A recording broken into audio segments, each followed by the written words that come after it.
I've been collecting retro video games for over 6 years now, and in that time, I've put together a pretty decent collection of well over 2,000 games. But now, I'm working a new job, and for half the week I'm living in a different city. And it's a chance to buy, sell, and flip our way to a whole new collection, starting it over just the way we did the first time, with $25, and building our way to a killer retro video game collection. This is Game Room 2. Welcome to episode 7. Alright, we've got a lot of stuff to go over this week, kicking it right off with a recap like we do every week of where we left things off last time around. We've got $13.13 Canadian left in the game fund and a pretty solid little collection valued at right around $6,000 in games and a console. And we're all ready to get things kicked off with another trip to the thrift store. Oh, hold on. We've only got $13. Let's do some sales that happened last week first. There are a long list of things that have sold since the last episode. And first up is that set of 2 kettlebells that we picked up a couple of weeks ago. They flipped on Facebook Marketplace for $30 and yeah, you'll just have to take my word for it because I don't have any footage for that one. We sold that wired Xbox One controller for $25 on Facebook Marketplace. A pretty decent little flip there.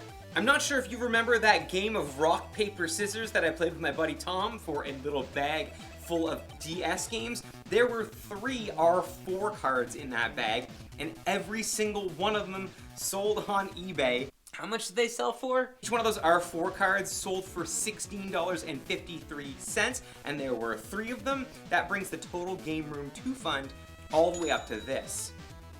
And I'm not done.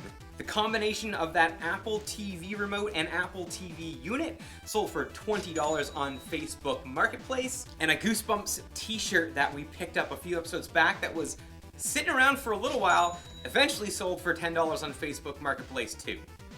Last up for sales are those Buzz game show controllers that we picked up at the Salvation Army. Those sold for a total profit of $22.27 Canadian after all the fees and shipping. They sold on eBay. I took a pretty low offer of $30, but I really want to start moving items off these shelves to put a little more money in the bank for Game Room 2.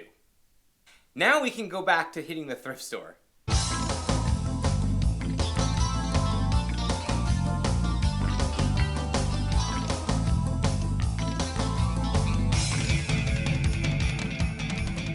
First up, and I don't know how the guy before me didn't take this, but it is a Biogenic wireless Switch controller, Bluetooth controller for $4.99. I couldn't get over the fact that the guy next to me picked this up, handled it, checked it over, and then put it back on the shelf, but I was more than happy to pick up a $5 Nintendo Switch controller, a wireless one that has been tested and works great. This will make an awesome flip for Game Room 2.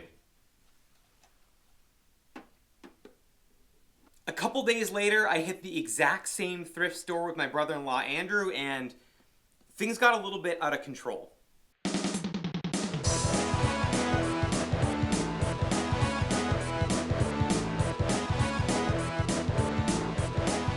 This might be the day we get ourselves a Wii. Missing doors on the top, but it's the GameCube version. No power brick, $19. I don't know why I thought that $19 Canadian, even after my 20% off discount, was a good idea.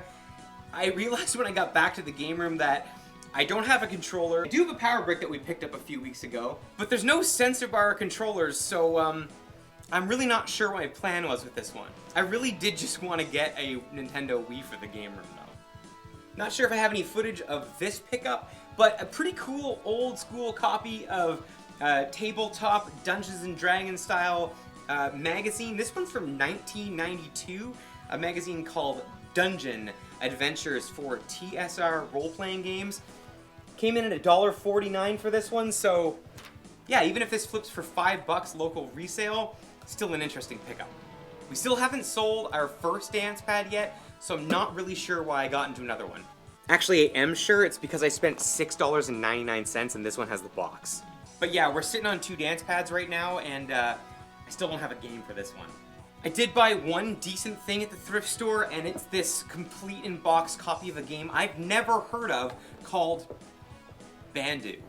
Yeah, the sales on eBay and recent sales for this game are kind of unbelievable. And like always, I find myself buying and selling things that are not really video game related at all in order to buy lots of video games. All told, that second trip to the thrift store cost us $35.25 after our 20% off. That Apple Mouse that you just saw me scan in that clip, forgot to mention it, but it was included in the $35 pickup at this thrift store. Coupon, but if we sell that board game in the next little while, it'll all be absolutely worth it.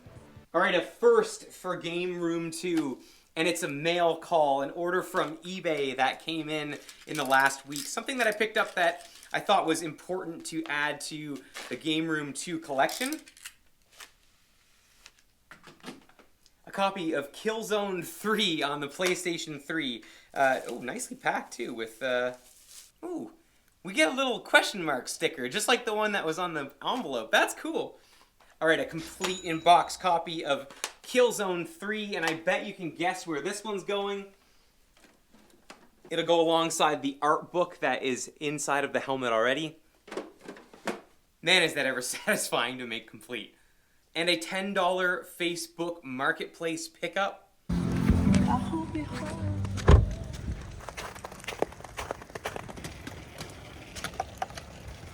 How's it going?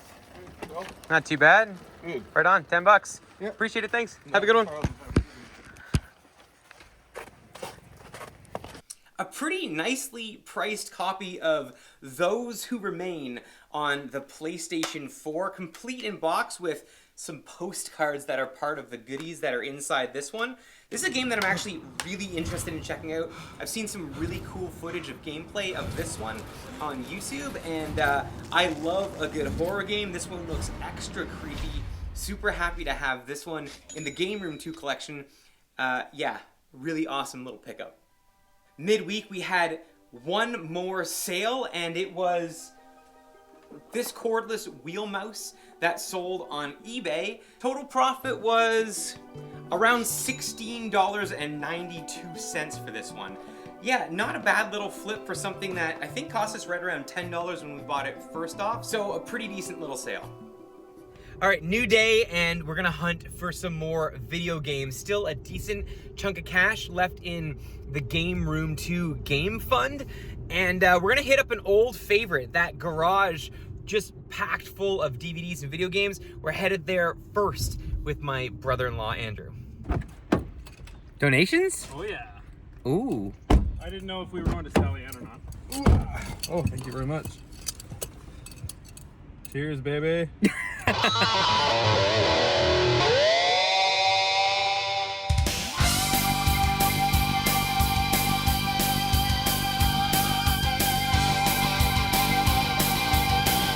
Let's just say things got a little bit out of hand. Okay, so we've been here before, and a lot of the inventory is looking pretty similar to stuff we've seen last time, but there is a few things we're going to be interested in bringing back to the game room to both keep and flip. I do suspect someone has been here pretty recently, though, because most of the titles that are left are sort of a mix of shovelware and stuff that's in pretty rough shape, but we did manage to come away with a pretty decent stack of stuff to bring back. Let me talk you through everything we picked up for video games first. For resale, 2 copies of Michael Jackson The Experience on the Nintendo Wii, going for a pretty decent amount these days, so it's probably one you should be on the lookout for. Billy the Wizard Rocket Broomstick Racing. I looked at this one the last time I was there, and I couldn't leave without it. Kawasaki Jet Ski. Probably not a very good game, and definitely not very valuable, but I would like to do an offshoot series on jet ski games, so we own it now. Dance Dance Revolution Supernova 2 on the PlayStation 2. The only reason why I bought this is because I can pair it with that dance pad that I bought already. Rock Band Country Track Pack, mainly because back at the main game room, I only collect my Rock Band games on the PS2, and I don't have this one yet. Guitar Hero Live on the PlayStation 3, mainly because I still haven't sold these 2 guitars and dongles we picked up in the last episode. And 4 more games that are not only really clean, but really solid $10 to $15 titles that will either make some really great filler in this collection, or be really good for resale. Resident Evil Operation Raccoon City, Marvel vs. Capcom 3, Resident Evil 5, and Fallout 4. Each of these is in absolutely incredible condition, and yeah, some really awesome pickups. Did I mention he only charges $4 a game? Oh, I forgot one! Another copy of Resident Evil 5 on the PlayStation 3. Also clean, and also complete. Okay, so what's in the rest of the box? Well, okay, here's the thing about Game Room 2. We buy a lot of stuff for this game room that is not video game related because it's become pretty difficult, at least in my area, to buy and sell exclusively video games. Plus, it's really cool to branch out and find other stuff that's valuable to flip. So many video game collectors have branched out to other forms of physical media, and these box sets of TV shows, let me show you. These box sets of TV shows are worth your time to sit around and scan. We're actually gonna spend a pretty good chunk of cash here on not just video games, but some of these shows that have basically fallen out of license, meaning that a lot of them you can't find anymore if you're looking for them on streaming services like Netflix. I'm not gonna take you through every single pickup that we made today in detail, but I can tell you that the bulk of the things that I buy are premium box sets that are kind of nicer collector version that are worth a little more. I try to err towards first seasons if I can, especially if I can't find all of them at one time. TV shows that don't air anymore on television that I can't find on streaming services. Sometimes you can, but they're just a little more valuable because they're harder to find. Or even more obscure shows like this Canadian series called Kenny vs. Spenny, actually a really funny one, but not available to find anymore for streaming. So things like that will definitely drive the value of shows like that up. Wait, I forgot to show you a few movies that I actually did pick up for the game room.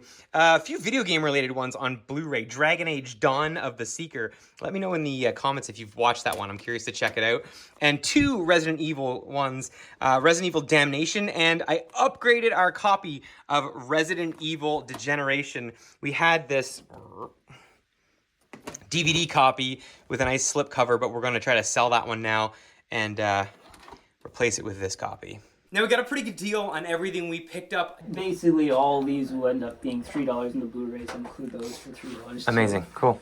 3, 4, 5, 6. So it works at $129. Amazing. Yeah. That sounds like a great deal. Leaving us with just $1.67 in the Game Room fund for Game Room 2. This week was an absolute killer and was a ton of work. But let's wrap things up, taking you through where we're leaving things this week on episode 7 of Game Room 2. A solidly stocked game room with shelves chock full of inventory is exactly where we want to be. I'm stoked to see where things go next week for episode 8. Thanks so much for sticking around and checking out the video. All the likes, comments, and subscribes go a long way in helping my channel grow. I appreciate it, and I'll catch you on the next one.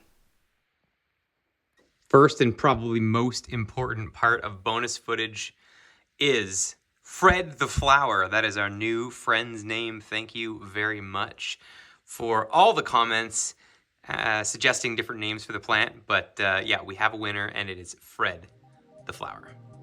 It is late in the game room, and yeah, you know, a lot of work going on behind the scenes to prep all of those DVD box sets for eBay resale, along with editing this week's video. Yeah, it's been a really big week getting everything organized. Despite all that work though, episode 7 was an absolute blast to film. I'm also extra stoked for next week. Episode 8 is gonna be another themed episode. We've already done thrift stores and we've already done Facebook Marketplace, so I'll leave it to you to guess down in the comments what the theme is for episode 8.